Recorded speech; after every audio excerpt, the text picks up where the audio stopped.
Hello students, कैसे आप सभी लोग। आशा करता हूं आप लोग बहुत अच्छे होंगे और जो आपका बोर्ड एग्जाम आने वाला है उसकी आप जो है तैयारी करने में जुट गए होंगे। अभी आपका जो समय है वो बेस्ट समय है तैयारी के लिए भी, मौसम की दृष्टि से भी। तो आज जो हम लोग टॉपिक लेके चलने वाले हैं वो टॉपिक है, क्योंकि आप जानते हैं कि जो बिलियन लेसन था वो कंप्लीट हो चुका है। अब उसका न्यूमेरिकल पार्ट मैंने कुछ पहले दे दिया था, शेष जो न्यूमेरिकल पार्ट है वो मैं आज आपको देने वाला हूं। लंबी क्लास है, मिनिमम 1 से 1.5 घंटे क्लास रहेगी ये, तो आप लोग पूरा वीडियो देखें जिससे कि आपके जो डाउट्स हैं न्यूमेरिकल्स को लेकर के वो आपके क्लियर हो जाए। तो आइए चलते हैं। देखिए क्वेश्चन है कि 3 ग्राम यूरिया को 100 ग्राम जल में घोलने पर जल के क्वथनांक में उन्नयन की गणना कीजिए। देखिए कभी भी कोई भी क्वेश्चन है, किसी भी सब्जेक्ट का क्वेश्चन हो, तो सबसे पहले हमें उसमें ये देखना चाहिए हमें इसमें दिया क्या क्या गया है और पूछा क्या गया है। तो अगर हम इस क्वेश्चन में आए तो पता चलता है यहां पे 3 ग्राम यूरिया यानी कि यूरिया की मात्रा में दी गई है, तो हम यूरिया की मात्रा यहां पे लिख लेंगे। तो यूरिया की मात्रा, देखो जो विलेय पदार्थ होता है उसको स्मॉल w से लिखते हैं, कितनी है बेटा 3 ग्राम है, ठीक है। और उसके बाद 100 ग्राम जल में घोलने पर, तो 100 ग्राम जल में घोलने पर यानी कि जो जल है वो क्या है यहां पर विलायक है। उससे पहले हम यूरिया का यहां पे जो मॉलिक्यूलर मास है, जो एटॉमिक मास है वो निकाल लेते हैं। तो यूरिया का बेटा फार्मूला होता है NH2CO NH2।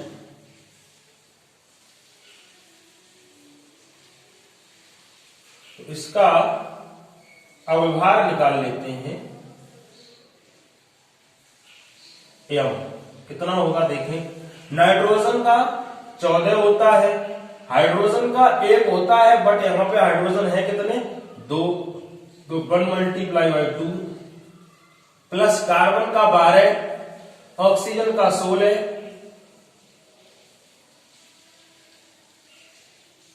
फिर नाइट्रोजन है इसका 14, फिर हाइड्रोजन है तो 1 × 2। अगर हम इसका टोटल करेंगे तो आप देखें यहां पे 14 और 2 × 2 14, 2 16, 16 12 28, 28 और 16, 28 और 16, 28 और 10 38, 38 सॉरी हाँ 38 और 6 44, 44 44 और 14 58, 58 और 2 60। तो यूरिया का जो अवभार है वो 60 आ गया। अब है हमारे पास जल, तो जल है विलायक, तो जल की मात्रा उसने दी है आपको 100 ग्राम, ठीक है। और कह रहा क्वथनांक में उन्नयन की गणना कीजिए। पिछले क्लास में हमने आपको बताया था क्वथनांक उन्नयन क्या होता है। क्वथनांक उन्नयन को डेल्टा टीबी से लिखते हैं। तो डेल्टा उसने टीबी की वैल्यू हमसे पूछी है, यानी क्वथनांक उन्नयन।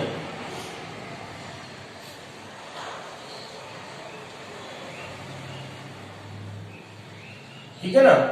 और उसने हमें दिया भी है जल के लिए उन्नयन स्थिरांक। उन्नयन स्थिरांक को किससे लिखते हैं, उन्नयन स्थिरांक को लिखते हैं Kb से। कितनी वैल्यू है 0.52 केल्विन किलोग्राम मोल इनवर्स, ठीक है ना। तो अब हमें यहां पे क्वथनांक उन्नयन निकालना है। तो आपको याद होगा पिछले जो क्लास में हमने आपको बताया था क्वथनांक उन्नयन क्या होता है? जब किसी शुद्ध विलायक में कोई अवाष्पशील विलेय मिलाते हैं तो विलयन के क्वथनांक में जो वृद्धि हो जाती है उसको क्वथनांक उन्नयन कहते हैं। तो उस वहां पे एक फार्मूला निकल के आया था, तो फार्मूला था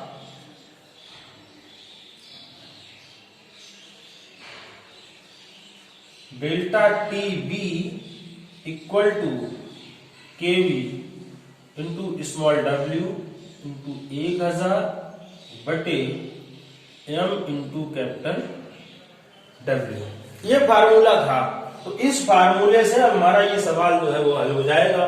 उसने हमसे डेल्टा टी बी पूछा है तो वो यहाँ पे है, तो डेल्टा टी बी यानी क्वथनांक उन्नयन, ठीक है। तो केवी की वैल्यू कितनी है ये दे रखी यहाँ पे 0.52 इंटू स्मॉल डब्ल्यू कितना है 3 ग्राम है इंटू 1000 अपॉन एम की वैल्यू कितनी है बेटा यहाँ पे 60 और कैपिटल डब्ल्यू कितना है, विलायक की मात्रा कितनी है, तो विलायक की मात्रा यहाँ पे कितनी है बेटा 100 ग्राम, ठीक है ना।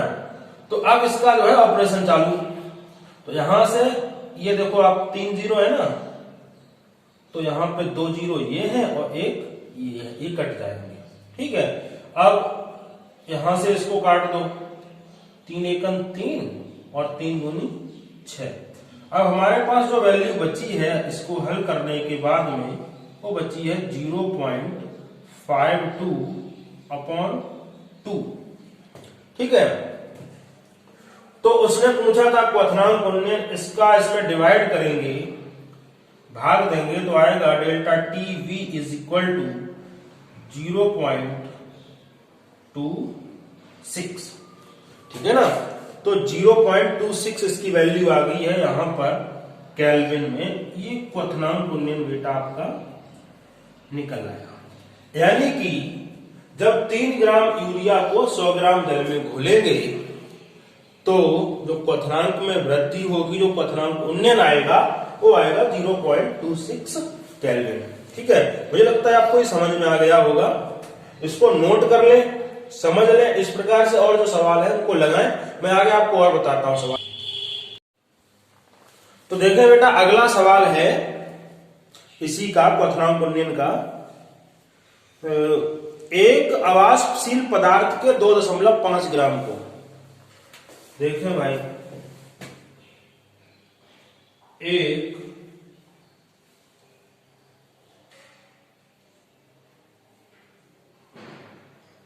अवाष्पशील पदार्थ के 2.5 ग्राम को 100 ग्राम बेंजीन में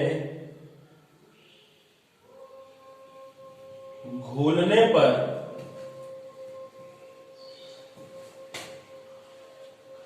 क्वथनांक में 0.4 डिग्री सेल्सियस की वृद्धि हुई। बेंजीन के लिए बेटा बहुत इंपॉर्टेंट सवाल है बोर्ड एग्जाम के लिए, ये बेंजीन के लिए मोलर उन्नयन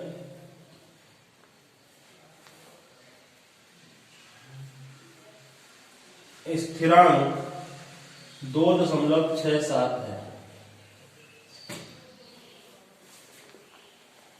पदार्थ के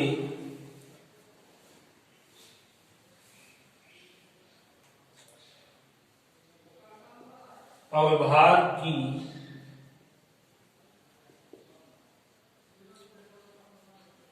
गणना कीजिए, ठीक है बेटा।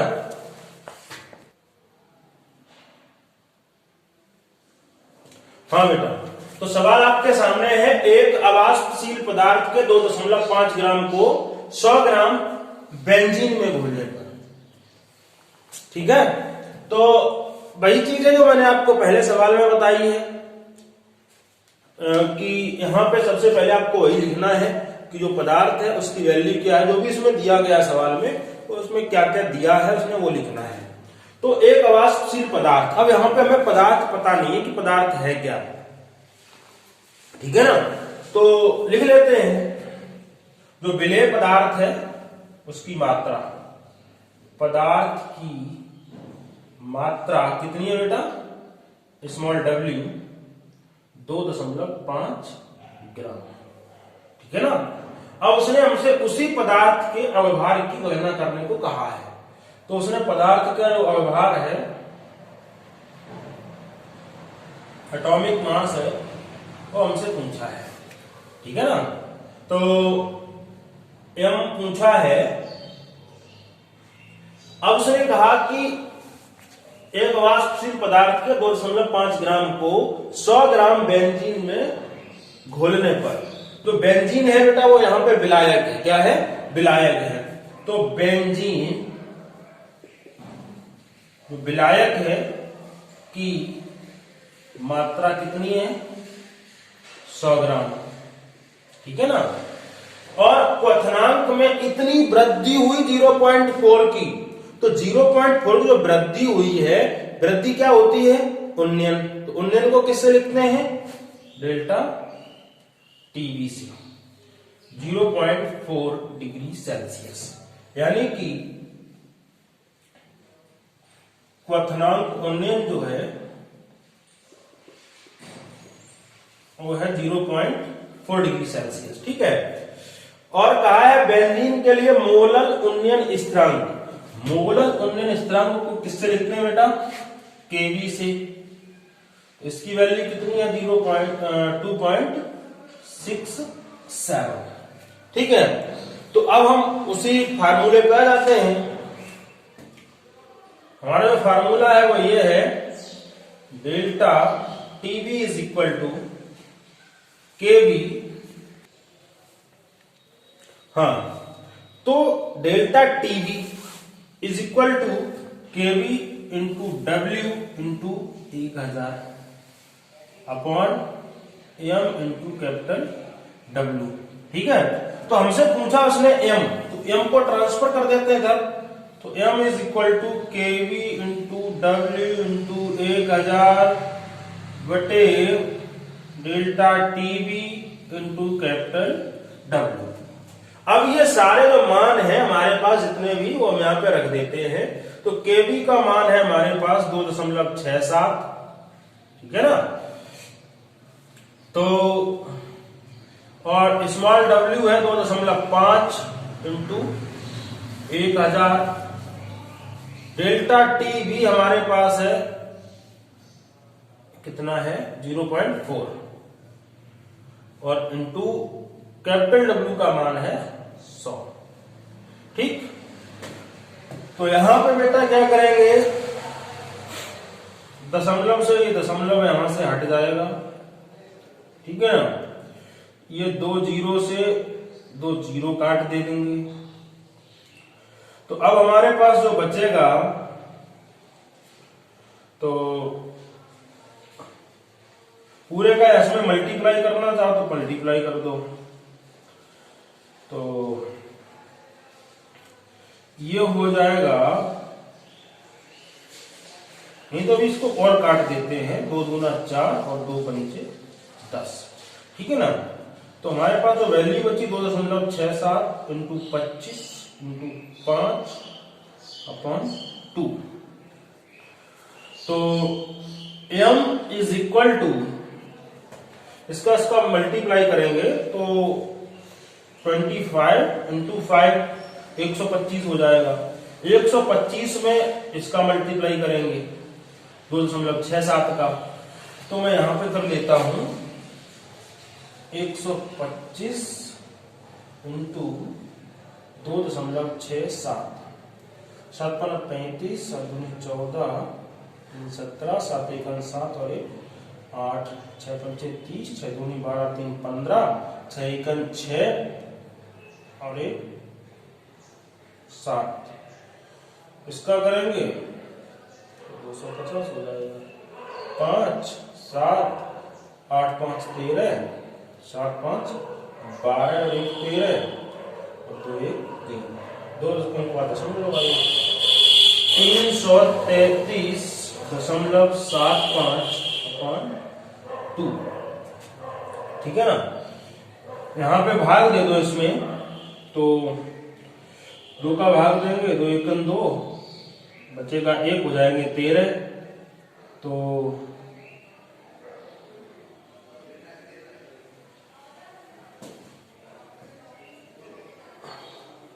क्लोज करना इसको। तो 2 का भाग देंगे तो यहाँ पे एक शेष बचेगा, हो जाएगा 13, 2 छक 12, फिर 2 छक 12। तो इस प्रकार से अगर पूरा करेंगे तो 87 तक आपका आ जाएगा। तो जो पदार्थ है उसका जो अव्यवहार है वो कितना आया, 166.87। तो ये आपके 2 सवाल हो गए अभी उन्नयन से, क्वथनांक उन्नयन से। अब अगला जो सवाल मैं आपको बताऊंगा वो हिमांक से बता देते हैं। 2 सवाल वाष्प दाब बचा है उससे, और जहां से भी क्वेश्चन बनने की पॉसिबिलिटी है तो हम आपको बताते हैं। तो इसके आगे अगला सवाल देखते हैं हम लोग, उसका क्या नाम, हिमांक अवनमन का। इसको हटा देते हैं यहां से।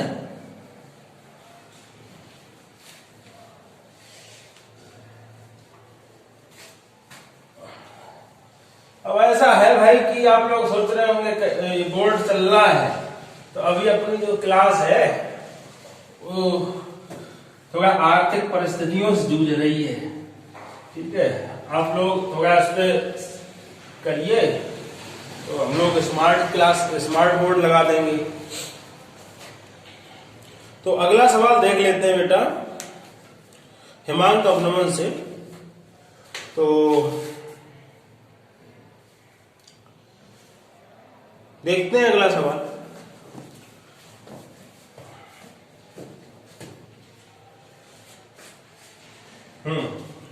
कह रहा है जब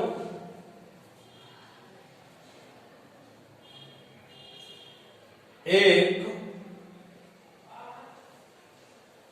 अवाष्पशील पदार्थ का 1.5 ग्राम 60 ग्राम जल में घोला जाता है तो उसका हिमांक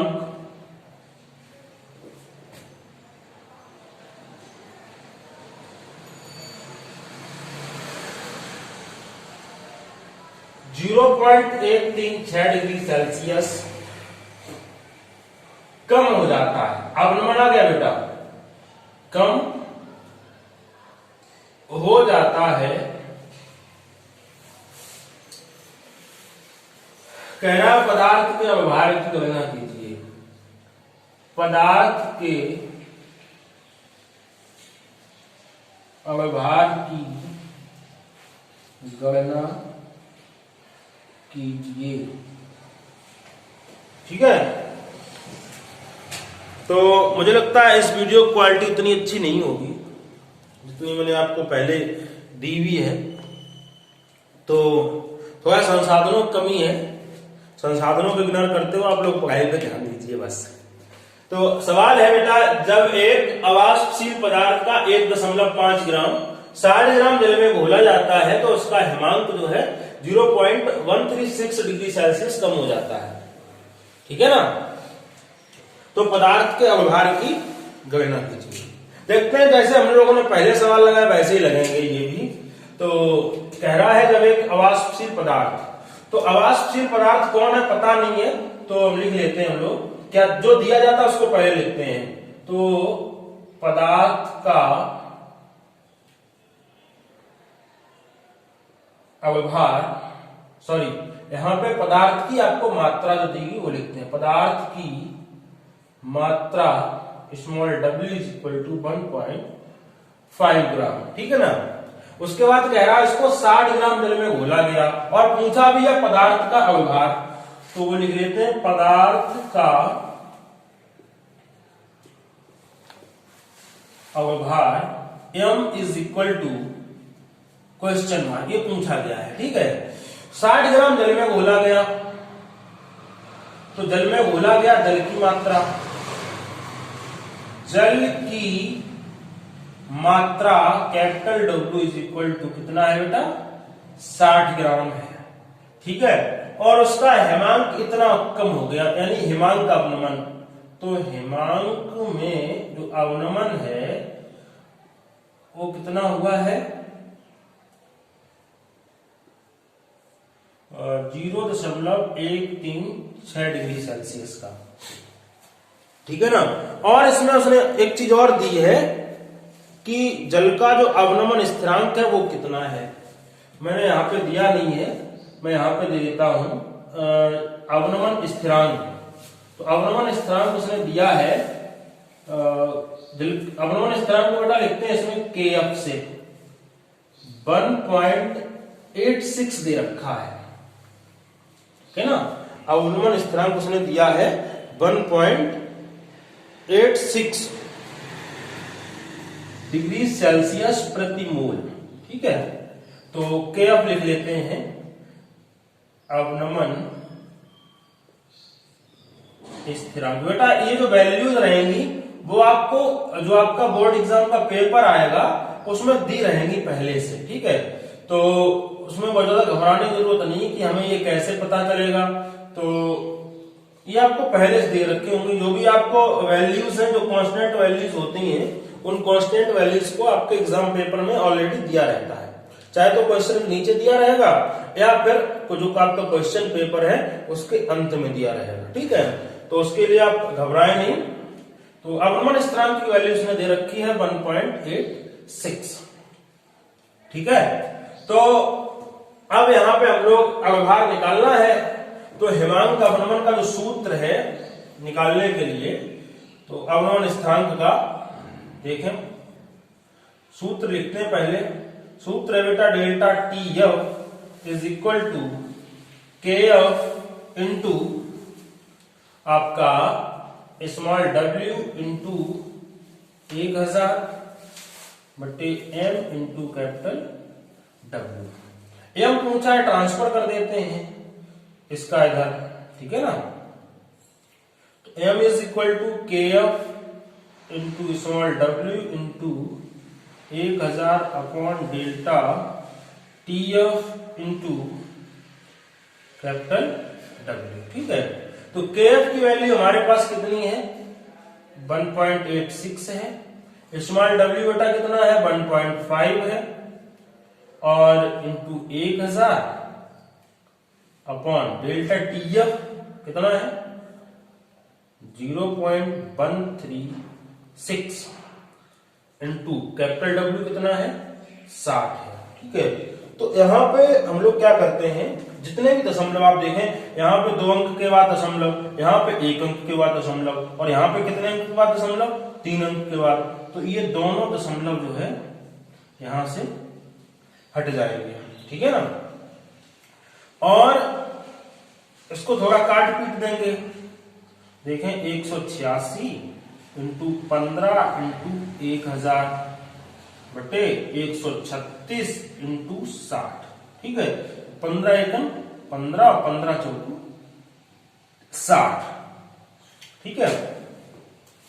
तो और थोड़ा काट देते हैं, इसी को काट देते हैं यहां से, या फिर इसको काट, जिसको आपकी इच्छा वो आप काट दो, कोई दिक्कत नहीं है, ठीक है। यहां से मैं काट देता हूं 2 से, 2 दूना 4 और 2 ने 18 और 2 तिया 6, ठीक है। तो ये हो गया आपका 93। अब कुछ कटेगा नहीं, तो हम लोग पहले इसका मल्टीप्लाई कर लेते हैं सीधा सीधा, तो ये हो जाएगा बेटा 93,000, ठीक है ना, और ये हो जाएगा 272, ठीक है। तो अब जो है 93,000 में हम लोग 272 का भाग देंगे। देखें,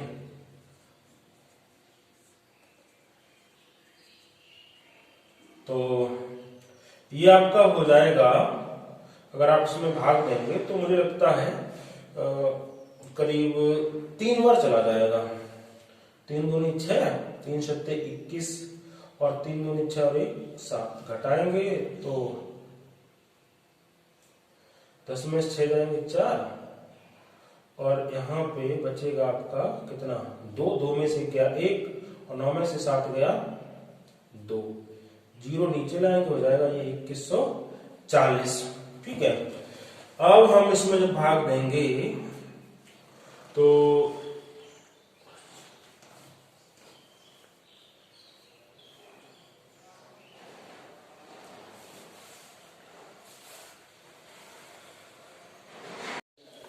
बेटा यहाँ पे मुझे लगता है कुछ मिस्टेक हुई है, तो हाँ यस ये मिस्टेक है। यहाँ पे जब हम 3 का करेंगे तो यहाँ पे 8 आ जाएगा। ठीक है, यहाँ पे बचेगा ये, अब ये जाएगा 4 बार, तो 4 दूनी 8, 4 सत्ते 28 और 4 दूनी 8 2 10। इसको घटाएंगे तो 10 में से 8 जाएगा 2, 13 में से 8 जाएगा तो 5, फिर 0 लाएंगे नीचे यहाँ पे। ठीक है ना, ये हो जाएगा, एक बार ये चला जाएगा तो 272, 10 में से 2 गया 8 और 11 में से 7 जाएगा 4, 4 में से 2 जाएगा तो 2, दशमलव लगाएंगे, एक 0 बढ़ा लेंगे। ठीक है ना, तो ये 9 बार चला जाएगा। तो 9 दूनी 18, 9 सत्ते 63, 1 64 और 9 दूनी 18 6 24, 10 में से 8 जाएगा 2, 7 में से 4 जाएगा तो 3।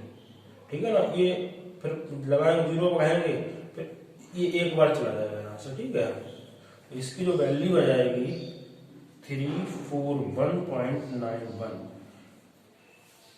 तो यहाँ पे जो अवाष्पशील पदार्थ था उसकी जो वैल्यू आई, जो m का मान आया वो कितना आया 341.91। ठीक है, तो ये आप थोड़ा सवाल है, इसको आप हिमांक अवनमन का इसको सही से समझ लें, नोट कर लें। मैं आपको फिर से एक बार समझा देता हूं कि जब एक अवाष्पशील पदार्थ 1.5 ग्राम, तो पदार्थ की मात्रा कितनी हो गई 1.5 ग्राम। फिर उसने कहा कि इसको 60 ग्राम जल में घोला गया, तो जल की मात्रा कितनी हो गई बेटा 60 ग्राम। ठीक है, फिर उसने कहा उसका हिमांक कितना कम हो गया, तो जो हिमांक अवनमन हुआ वो कितना होगा 0.136। तो फिर उसने कहा पदार्थ का व्यवहार की गणना करो, तो m का मान हमें यहाँ पे पता करना है। kf की वैल्यू उसने दे रखी है 1.86 डिग्री सेल्सियस, तो वो यहाँ पे होगी। अब जो हमारा फार्मूला है delta TF is equal to KF into W into 1000 upon M into capital W, तो वो हमने रखा यहाँ पे, M चाहिए था इसलिए ट्रांसफर किया, जो वैल्यू थी वो वैल्यू रखी। ठीक है, और उसको फिर ऑपरेशन करके आंसर निकाल दिया। ठीक है,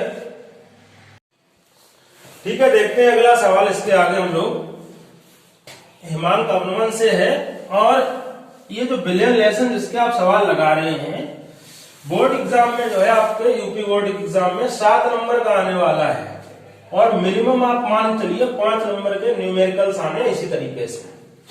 ठीक है, तो अगला सवाल देखते हैं।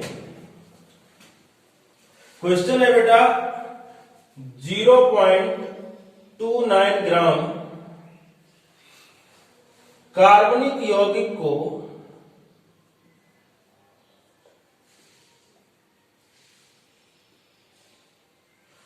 5.8 ग्राम बेंजीन में घोलने पर, यहां पर जो बेंजीन है वो विलायक है, घुलने पर हिमांक में 1.5 डिग्री सेल्सियस की कमी पाई गई। तो कमी होना क्या होता है अवनमन, तो हिमांक का अवनमन कितना है 1.5 डिग्री सेल्सियस। पूछ रहा है यौगिक का अव्यवहार एटॉमिक मास ज्ञात कीजिए। ठीक है, और उसने दिया है बेंजीन के लिए Kf is equal to 5 degree Celsius प्रति मोल। ठीक है बेटा, तो यहां पे जो क्वेश्चन है 0.29 ग्राम कार्बनिक यौगिक को जो भी दिया जाए उसको आपने लिख लेना है। ठीक है, तो 0.29 ग्राम कार्बनिक यौगिक को, तो जो यौगिक है उसकी मात्रा कितनी है यहां पे, यौगिक की मात्रा स्मॉल w 0.29 ग्राम है। ठीक है, और उसने कहा यौगिक का अव्यवहार ज्ञात कीजिए, तो यौगिक का अव्यवहार m is equal to question mark. ठीक है, और उसने कहा 5.8 ग्राम बेंजीन में घोलने पर, तो बेंजीन जो कि यहां पे विलायक है, तो बेंजीन की मात्रा कितनी हो गई, तो यहां पे बेंजीन है बेटा 5.8 ग्राम, और कहा उसने हिमांक में कमी पाई गई, तो हिमांक का अवनमन कितना हो गया,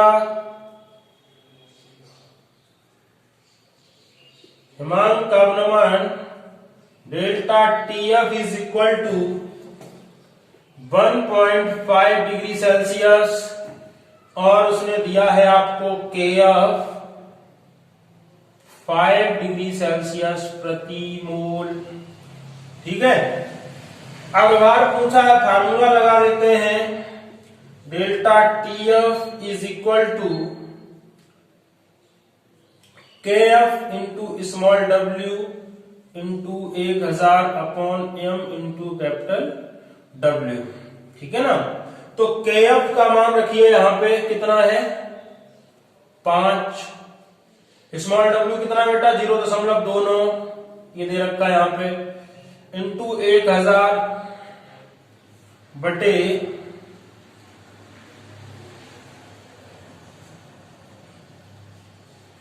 m तो आपसे पूछा ही गया, कोई बात नहीं, यहां पे हम लिख लेते हैं, और कैपिटल W कितना है 5.8। ठीक है, तो डेल्टा TF है, इसकी वैल्यू भी उसने दे रखी 1.5, ट्रांसफर कर देते हैं इसका, तो m is equal to 5 into 0.29 1000 upon 1.5 into 5.8। ठीक है ना, तो यहां पे बेटा देने आप दो ये पॉइंट है, तो ये यहां से दोनों हट जाएंगे, अब ये काट दो 29 एकन 29 29 दूनी 58। ठीक है ना, 5 एकन 5 5 दिया 15, तो m is equal to 1000 upon 3 दूनी 6, 6 का भाग देंगे 10 में भाग जाएगा एक बार, 4 शेष बचेगा 60 हो जाएगा, यहाँ 40 हो जाएगा, 6 36, फिर 4 बचेगा 40, फिर 6 छक्का 36, फिर 4 बचेगा, तो 1 पॉइंट ये हो जाएगा 166.66। तो m की जो वैल्यू है अव्यवहार है यौगिक का 166.66 आएगा। यौगिक का अव्यवहार बराबर कितना हो गया बेटा 166.66। इसके आगे अगला सवाल देख लेते हैं। अगला सवाल बेटा, ये तो आपके जो 4 सवाल हो गए, इसमें 2 मैंने आपको क्वथनांक कुंडन से रिलेटेड लगवा दिए हैं और 2 लगवा दिए हैं हिमांक अवनमन से रिलेटेड। ठीक है ना, तो अब हम लोग जो सवाल लगाएंगे वो बाष्प दाब अवनमन से रिलेटेड होंगे। ठीक है, तो बाष्प दाब अवनमन में आपने पढ़ा था राउल्ट का नियम, तो उससे रिलेटेड ये सवाल रहेंगे, और यहां से भी क्वेश्चन बनने की बोर्ड एग्जाम में आए हुए क्वेश्चन हैं। मैं आपको वही क्वेश्चन करवा रहा हूं जो आपको ये बोर्ड एग्जाम में आए हुए हैं, तो इनको देखो सिलेबस आपका लिमिटेड है।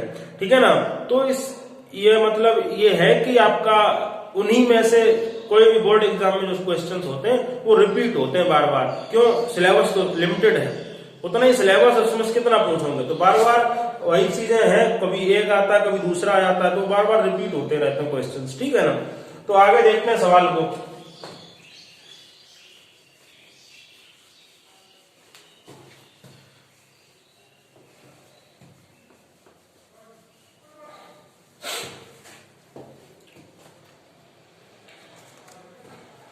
तो अगला क्वेश्चन बेटा देखें,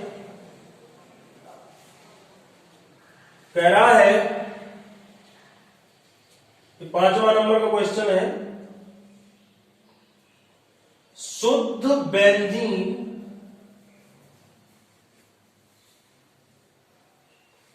का किसी ताप पर वाष्प दाब 640 mmHg है, ठीक है ना। फिर उसने कहा है कि एक अवाष्पशील विद्युत अनपघट्ट, एक अवाष्पशील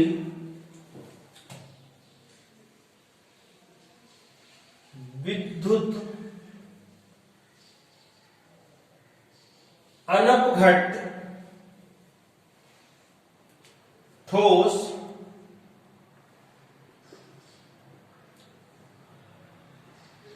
जिसका भार 2.75 ग्राम है, ठीक है, 39 ग्राम बेंजीन में डाला गया,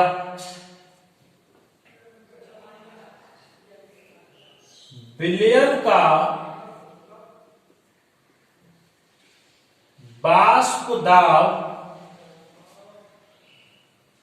600 mmHg है, तो ठोस पदार्थ का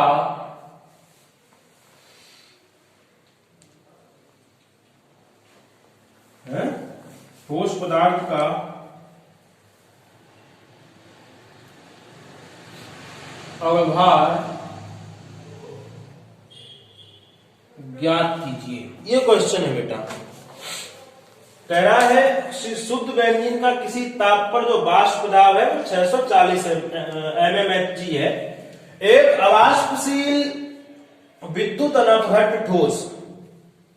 देखो यहां पे उसने कहा विद्युत अनपघट्ट ठोस, इसका मतलब क्या है, क्योंकि जो राउल्ट का नियम है जो कि वाष्प दाब को रिलेट करता है, तो राउल्ट का जो नियम है वो विद्युत अपघट्ट पर लागू नहीं होता है, इसलिए यहां पे विद्युत अनपघट्ट लेना पड़ेगा, ठीक है ना। तो विद्युत अनपघट्ट ठोस जिसका भार 2.75 ग्राम है, इसको 29 ग्राम बेंजीन में घोल दिया गया, ठीक है। तो जो जो हमें इस सवाल में दिया गया है वो लिख लेते हैं। उसने कहा शुद्ध बेंजीन, तो यहाँ पे बेंजीन क्या है बेटा, बेंजीन यहाँ पे विलायक है, क्या है, विलायक। तो बेंजीन का जो शुद्ध विलायक है उसका वाष्प दाब कितना है, तो बेंजीन का वाष्प दाब P कितना बेटा, 640 mmHg, ठीक है। और उसके बाद उसने कहा विलयन का वाष्प दाब कितना है, 600 mmHg, यानी कम हो गया, यही अपना मन है। तो विलयन का वाष्प दाब, अब बेटा पहले P से था, अब इसमें एक ठोस पदार्थ मिला दिया गया, तो क्या हो जाएगा, S। ठोस को क्या कहते हैं इंग्लिश में, सॉलिड, तो PS कितना हो गया, ये 600 mmHg, ठीक है ना बेटा।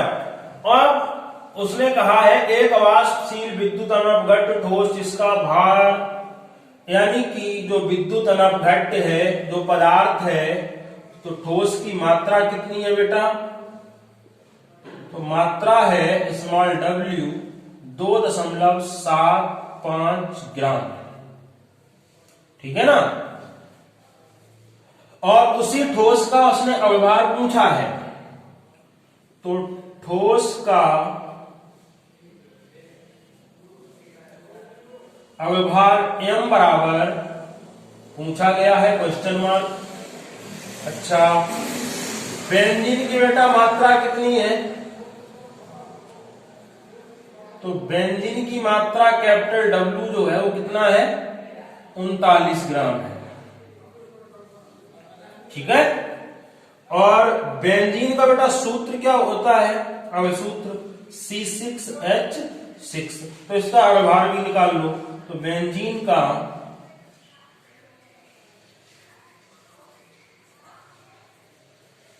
अवभार capital M is equal to, तो कार्बन यहां पे 6 है तो कार्बन का होता है कितना? 12 इंटू 6 प्लस हाइड्रोजन का 1 होता है इंटू 6, तो 6 है ना, तो ये हो जाएगा 72, 72 और 6 78। ठीक है ना। तो यहां पे आपका बेंजीन का वाष्प दाब, विलयन का वाष्प दाब, ठोस पदार्थ की मात्रा, उसका अवभार, बेंजीन की मात्रा, बेंजीन का अवभार, हमारे पास सब कुछ है। ठीक है। अब इस सवाल को लगाएंगे कैसे? ठीक है। तो राउल्ट का नियम, जिससे हमने आपको फार्मूला बताया था, राउल्ट के नियम से, तो राउल्ट का नियम बेटा क्या है? P minus PS upon P। आगे कौन बताएगा भाई? है small w into capital M upon small m into capital W। ठीक है ना। ये आपका फॉर्मूला है राउल्ट के नियम का। तो अब यहां पे वैल्यू सारी रख दो। P की वैल्यू कितनी है? 640 माइनस PS की वैल्यू कितनी है? 600 अपॉन P फिर से 640 इक्वल स्मॉल w बेटा कितना है? 2.75 इंटू कैपिटल M कितना है? 78 अपॉन स्मॉल m कितना है? पता नहीं, यही तो पूछा है। ठीक है। और कैपिटल W कितना है? 39 है। ठीक है। तो यहां पे अब इसको हल करेंगे तो 640 से 600 घटाओ, कितना बचेगा? 40 बटे 640 बराबर। ठीक है। तो अब यहां पे आप इसको काट दो। 39 से 39 और 39 दूनी 78। ठीक, बचा कितना? इसका मल्टीप्लाई कर दो साथ में, तो 2 का मल्टीप्लाई करेंगे इधर, 2 पंचे 10, 2 सत्ते 14, 1 15 और 2 दूना 4, 4 और 1 5, 2 अंक बाद समझ लो आप। तो 5.5 अपॉन M। अब ऐसा मत करना भाई कि यहां पे 40 है तो 40 से 40 काट देंगे, ये तो गलत हो जाएगा फिर। तो 0 से 0 काट सकते हैं। ठीक है। अब 4 से इसको काट देंगे, 4 1 4 और 16 चौकू 64। अब हमारे पास बचा है 1/16 बराबर 5.5/M, है ना। क्रॉस मल्टीप्लीकेशन कर दीजिए, तो M is equal to 5.5 into 16। M बराबर 16 का यहां पे गुणा करो तो 16 पंचे 80 और 16 पंचे 80 और 8 हासिल थी, कितनी होगी? 88। तो M की जो वैल्यू आ गई वो कितना आ गई? 88। यानी कि जो ठोस पदार्थ है उसका एटॉमिक मास का व्यवहार कितना आया बेटा? 88 आया। ठीक है। तो ये आपका क्वेश्चन था जो आपका जो है राउल्ट के नियम से कनेक्टेड है। फिर से अगर समझना चाहें तो हम आपको बता सकते हैं कि कोई भी सवाल, जब भी आप सवाल लगाते हैं कभी भी, वो किसी भी सब्जेक्ट का हो, चाहे ये केमिस्ट्री है, फिजिक्स का हो, तो जो चीजें आपको दे दी जाए, अब ये कंपटीशन की क्लास तो है नहीं कि आपको ट्रिक बताई जाएगी। अगर आप इसमें ट्रिक लगा दोगे, शॉर्ट कर दोगे, तो आपको नंबर भी शॉर्ट हो जाएंगे आपके, ठीक है ना। आपको नंबर फुल चाहिए तो सवाल भी फुल लगाना पड़ेगा, है ना। तो आप इसको लगातार सीखते रहिए। अभी जो बोर्ड एग्जाम की डेट शीट है वो भी नहीं आई है, हालांकि सेंटर क्लियर हो चुके हैं। तो पढ़ते रहिए आप इसको और आगे सवाल देखते हैं भाई, ठीक है। तो मैं आपको इसको सवाल को एक बार फिर से करवा देता हूं। देखें, कह रहा है शुद्ध बेंजीन का किसी ताप पर वाष्प दाब। तो वाष्प दाब है बेंजीन, यानी बेंजीन यहाँ पे विलायक है, तो इसका विलायक का जो वाष्प दाब है शुद्ध विलायक का। क्योंकि जब आप वाष्प दाब की जो अवनमन है उसका जब डेफिनेशन आप पढ़ते हैं तो क्या होता है, जब किसी शुद्ध विलायक में कोई अवाष्पशील विलेय मिलाया जाता है या अवाष्पशील विद्युत अनपघट्ट मिलाया जाता है, वही चीज है। तो शुद्ध विलायक यहाँ पे बेंजीन है, ठीक है ना। जब किसी शुद्ध विलायक में कोई अवाष्पशील विद्युत अनपघट्ट मिलाया जाता है तो विलयन के वाष्प दाब में जो कमी आती है, विलयन के वाष्प दाब में जो कमी आती है उसको क्या कहते हैं, वाष्प दाब अवनमन। अगर जो विलायक है उसका वाष्प दाब P है, फिर उसमें कोई हमने ठोस पदार्थ मिला दिया, तब विलयन बन गया और विलयन का वाष्प दाब हो जाएगा PS। आपको याद होगा आपेक्षिक वाष्प दाब अवनमन हमने आपको बताया था P minus PS upon P, यही तो इस फार्मूले में है, ठीक है ना। तो शुद्ध बेंजीन का किसी ताप पर वाष्प दाब 640 mmHg है, तो हमने वो लिख लिया। एक वाष्पशील विद्युत अनपघट्ट ठोस जिसका जो भार है वो 2.75 ग्राम, वो भी हमने लिख लिया स्मॉल w, ठीक है ना। इस 2.75 ग्राम भार वाले ठोस पदार्थ को हमने क्या किया, 39 ग्राम बेंजीन में डाल दिया गया, ठीक है ना। तो बेंजीन की मात्रा भी हो गई, बेंजीन चूंकि विलायक है इसलिए इसको जो मात्रा उसको कैपिटल W से लिख रहे हैं, और जो विलेय है वो छोटा है इसको स्मॉल w से लिखते हैं, ठीक है ना। तो फिर अब चूंकि हमारा जो फार्मूला है राउल्ट का नियम का वो है P minus PS upon P is equal to small w into capital M upon small m into capital W, ये फार्मूला है। तो इसी के अकॉर्डिंग जो वैल्यू है वो हमने यहां पे निकाल ली। उसके बाद जो वैल्यू जो हमारी पास जो सवाल ने हमको दी, मैंने अपने पास से नहीं रखी, जो क्वेश्चन में वैल्यूज दी गई हैं वो हमने यहाँ पे पुट कर दी, रख दी इनमें, इनको हल किया। बहुत इजी है, कैलकुलेशन तो आपको आती होगी, ठीक है ना। तो हल करने के बाद आपका जो अवभार है वो 88 आ गया है। बहुत इजी सवाल है, और ध्यान रखिए निश्चित रूप से बोर्ड एग्जाम में कम से कम एक सवाल यहां से मिनिमम 4 मार्क्स का 4 नंबर का एक सवाल निश्चित रूप से आएगा ही आएगा, ठीक है ना। तो आगे सवाल देखते हैं, ठीक है ना बेटा। तो है क्या कि आपको बोर्ड एग्जाम में सवालों पे बहुत ध्यान देना है, क्योंकि सवाल आपको नंबर पूरा देते हैं। तो अगला सवाल देख लेते हैं क्या है, देखते हैं भाई।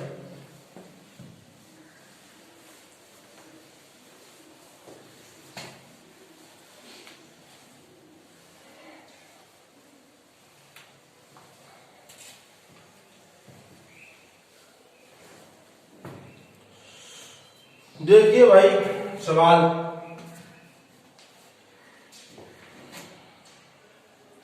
कह रहा है 2.5 ग्राम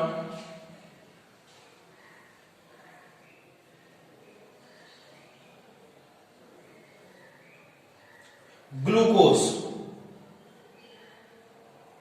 और इसमें बेटा यहां पे अवभार भी दिया उसका 180। 2.5 ग्राम ग्लूकोज को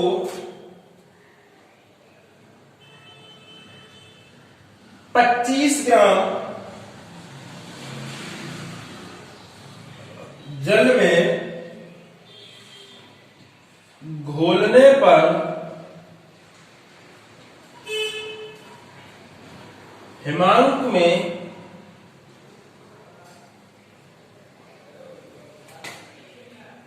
.93 डिग्री सेल्सियस की कमी होती है। ठीक है, जल का मोलल अपनमन स्थिरांक ज्ञात करो। ठीक है ना बेटा, तो यहां पे आपको KF की वैल्यू पूछी है, समझ रहे ना। कह रहा है 2.5 ग्राम ग्लूकोज को, ग्लूकोज की मात्रा है ये, ठीक है ना, लिख लो। ग्लूकोज की मात्रा स्मॉल w कितनी है बेटा, 2.5 ग्राम। अब आर भी इधर रखा, लिख लो ग्लूकोज का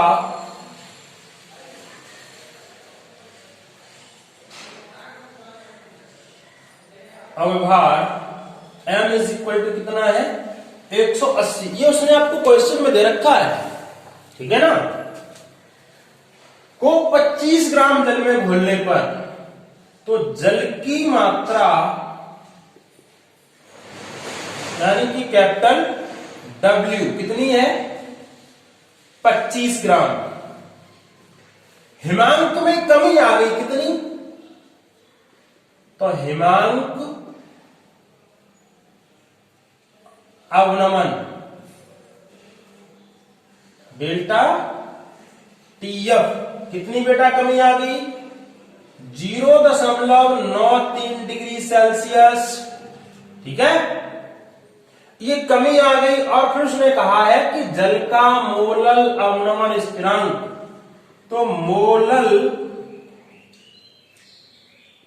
अवनमन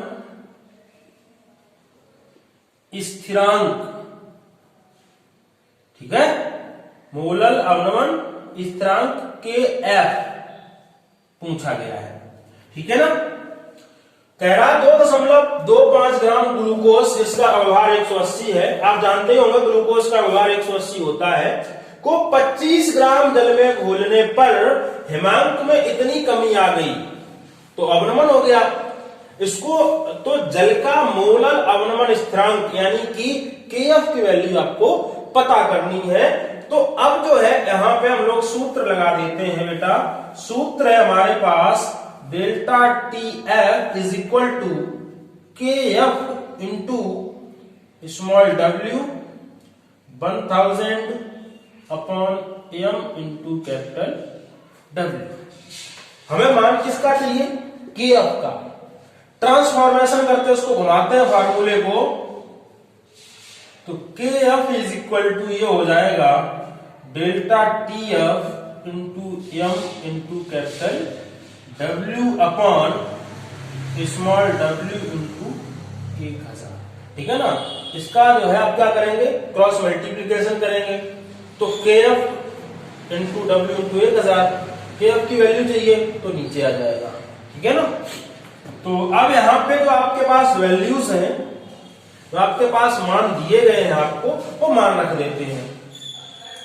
तो डेल्टा TF हमारे पास कितना रखा उसने, 0.93 इंटू स्मॉल m बेटा कितना है 180, कैपिटल W अरे भाई कहां है 25 अपॉन स्मॉल w कितना है 2.25, ठीक, इंटू 1000। अब इसका ऑपरेशन कर देते हैं, काट पीट देते हैं, मार धाड़। तो यहां पे आप देखें 2 अंकों के बाद यहां पे दशमलव है 1 2 और यहां भी, तो दशमलव से दशमलव हट जाएगा। अब जो कटने लायक है उसको काट दो। तो आप देखें 25 एकन 25 और 25 ने 225, ठीक है ना। 0 से 0 काट देंगे, 9 एकन 9 और 9 दूनी 18। तो के एफ बराबर 93 इंटू 2, एक की तो कोई है ही नहीं कुछ, बटे 100 गुणा करेंगे तो 2 दिया 6, 2 ने 18, 186 बटे 100, ठीक। ये आ गया। 100 का भाग देंगे तो नीचे 2 0 है तो ये हट जाएंगे, ऊपर 2 अंकों के बाद दशमलव लग जाएगा। तो के एफ बराबर 1.86, किसमें थी वैल्यू, कितनी किसमें थी बेटा, सेल्सियस में थी, तो डिग्री सेल्सियस प्रति मोल, ठीक। तो यहां पे जो जल का मोलल अवनमन स्थिरांक था वो हमें पता चल गया, कितना आया, मोलल अवनमन स्थिरांक। ये हो गया बेटा के एफ बराबर 1.86 डिग्री सेल्सियस। ये बोर्ड एग्जाम में, यूपी बोर्ड एग्जाम में ये सवाल जो है 3 बार आया हुआ है, ठीक है ना। तो बोर्ड एग्जाम को दृष्टिगत रखते हुए बहुत इंपॉर्टेंट है, ठीक है ना। अब सोने का नहीं समय, आप सोच रहे हो हम सो जाएंगे, अभी सर्दी है तो सो लेते हैं, समझ लो सो लिए तो नंबर भी आपके गए, आपके आसपास भी नहीं आएंगे नंबर। तो इसलिए आप बोर्ड एग्जाम की प्रिपरेशन लगातार करते रहिए, और जो भी जिसमें आपको कठिनाई हो रही है, जिस भी लेसन को दिक्कत है आपको, ऑर्गेनिक में, इनऑर्गेनिक में, जहां भी कोई समस्या है, वो आप हमें अपने हमारे जो वीडियो के सेक्शन में जो कमेंट बॉक्स है उसमें कमेंट करके बताएं कि ये पार्ट हमें नहीं आ रहे हैं, यहाँ पे हमें दिक्कत है, ठीक है ना। तो वो हम आपको प्रोवाइड कराने का पूरा प्रयास करेंगे। और ध्यान इस बात का रखें कि